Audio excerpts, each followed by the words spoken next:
Izin memperkenalkan diri, nama saya Satria Aditama dari kelas 11 DKVD. Sekarang saya sedang mengambil bidang studi keahlian desain komunikasi visual dan juga sekarang saya sedang bersekolah di SMK Muhammadiyah Tumi Jajar. Oke, di kesempatan kali ini saya akan menjelaskan tentang fase bisnis photopreneur. Ketika kita ingin merintis brand atau melaunch produk kita ke pasaran, pastinya produk atau brand kita tidak akan langsung terkenal. Maka dari itu, brand kita akan melalui 4 fase. Fase yang pertama adalah fase introduction. Fase ini dimana kita baru saja mengenalkan brand atau produk kita ke pasaran. Pada fase ini, produk kita baru saja diluncurkan, jadi penjualannya masih rendah dan produk kita belum dikenal oleh para konsumen di pasaran. Oke, setelah melewati fase introduction, fase kita akan mulai masuk ke fase growth, di mana bisnis kita sudah mulai berkembang, penjualan sudah mulai meningkat, dan juga followers dari akun resmi brand kita sudah mulai tinggi.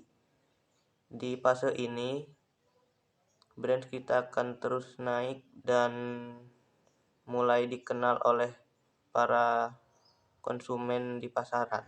Setelah melewati fase growth, bisnis kita akan masuk ke fase yang ketiga, yaitu adalah fase maturity, di mana brand kita sedang berada di puncaknya.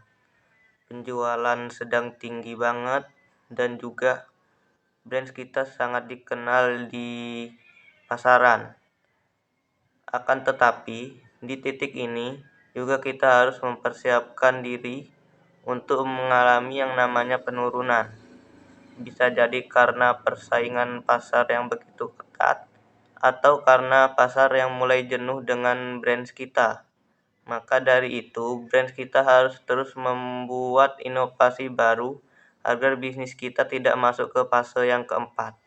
Fase keempat yaitu fase decline, di mana brand kita sudah tidak mampu untuk bersaing di pasaran. Brand kita juga sudah tidak mampu bertahan, di mana penjualan kita mulai menurun drastis dan bisnis kita tidak akan dapat bertahan jika tidak segera melakukan inovasi baru. Bisa dibilang fase ini di mana brand kita hampir mengalami kebangkrutan. Oke, kita mulai masuk ke pembahasan. Bisnis wedding photography adalah salah satu bisnis yang sangat menjanjikan, akan tetapi karena itu persaingannya juga sangat banyak dan ketat. Mengapa bisa sangat menjanjikan? Karena orang di Indonesia pasti akan menikah dan ingin diabadikan dalam bentuk foto maupun video. Sebelum memasuki fase introduction, pastikan kita sudah melakukan riset and development terlebih dahulu. Contohnya, kita harus menentukan brand identity terlebih dahulu, mulai dari namanya, logonya, tagline-nya, dan visualnya yang akan ditunjukkan ke konsumen. Setelah itu, kita mulai memasuki fase introduction. Pertama-tama yang harus kita lakukan adalah mengetahui situasi di fase ini. Pertama, awareness terhadap brand kita itu belum terlalu banyak karena brand kita belum dikenal di pasaran. Kedua, penjualannya masih rendah karena awareness-nya masih rendah, reputasinya belum terbentuk, jadi wajar penjualannya masih rendah. Yang ketiga, margin keuntungan masih rendah, di mana kita belum bisa memberikan harga yang tinggi, bahkan harga jual kita harus di bawah pasaran. Hal yang wajar karena konsumen harus tahu kualitas brand kita Dengan harga yang rendah, mereka tidak akan ragu untuk mencoba brand kita. Yang keempat, kita adalah CEO. Biasanya kan, kita belum punya tim yang kuat atau bahkan kita tidak memiliki tim atau sendiri. Jadi, kita harus menjadi semua dan itu wajar. Tapi jika kita sudah masuk ke fase growth, penjualan kita sudah bagus, kita harus membangun tim yang kuat. Oke, kita mulai masuk ke strategi di fase introduction. Yang pertama, kumpulin portofolio. Caranya, kita bisa mengajak teman kita yang punya pacar untuk menjadi model contoh dari brand kita. Dan juga kita bisa membantu kerabat kita yang sedang melakukan pernikahan untuk melakukan foto prewedding secara gratis ataupun dengan harga yang rendah. Dan setelah kita selesai edit, mintalah review, karena review sangat penting untuk meyakinkan konsumen lain dengan kualitas brand kita. Ketika kita ingin memesan barang di online shop, pastinya kita akan melihat review dari barang tersebut terlebih dahulu. Apakah bagus, dan juga rating yang diberikan para konsumen sebelumnya bagaimana. Jikalau rating dan reviewnya bagus, pastinya kita tidak akan ragu untuk membeli barang di online shop tersebut. Strategi yang kedua yaitu kita harus bisa meningkatkan awareness. Jadi, apa sih itu awareness? Awareness adalah kesadaran orang-orang terhadap brand kita. Caranya adalah kita harus konsisten upload portofolio kita di sosial media. Setelah melewati fase introduction, kita mulai masuk ke fase growth, di mana penjualan kita mulai meningkat.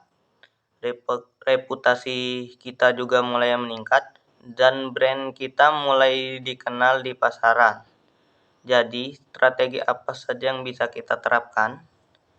Yang pertama, kita bisa scale up, yaitu meningkatkan penjualan kita per harian. Yang kedua, kalau misalnya kita ada uang atau duit lebih, kita bisa investasi dalam hal branding.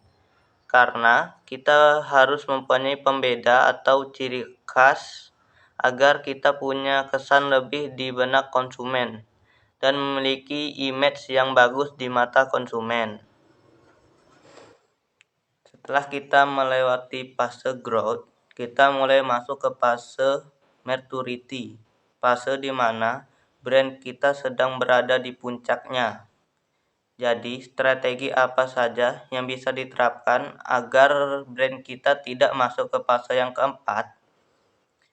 Kita harus membuat yang namanya inovasi. Kita harus membuat sesuatu yang baru agar konsumen tidak jenuh dengan brand kita. Kita juga bisa berkolaborasi dengan artis, konten kreator, ataupun brand lain agar sama-sama meningkatkan popularitas. Jika kita terlalu nyaman berada di puncak dan tidak membuat inovasi baru, dan akhirnya kita masuk ke fase yang keempat, yaitu fase decline, di mana brand kita mulai dianggap jenuh atau membosankan di pasaran.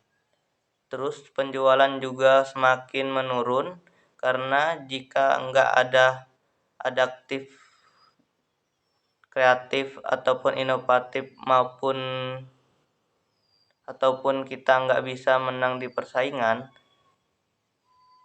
Sebelum masuk ke fase decline, kita harus peka terhadap keadaan bisnis kita. Dan diingatkan lagi, kita harus kreatif, inovatif, dan adaptif biar bisnis kita nggak mati secara perlahan. Oke, ingatlah bahwa ilmu yang hebat adalah ilmu yang dapat bermanfaat bagi diri sendiri dan orang lain. Jadi janganlah takut untuk berbagi ilmu. Mungkin itu saja dari saya. Apabila ada kesalahan kata yang disengaja maupun tidak disengaja, saya mohon maaf, dan kepada Allah saya mohon ampun. Jadi saya akhiri, nun wa qalami wa mayasturun. Wassalamualaikum warahmatullahi wabarakatuh.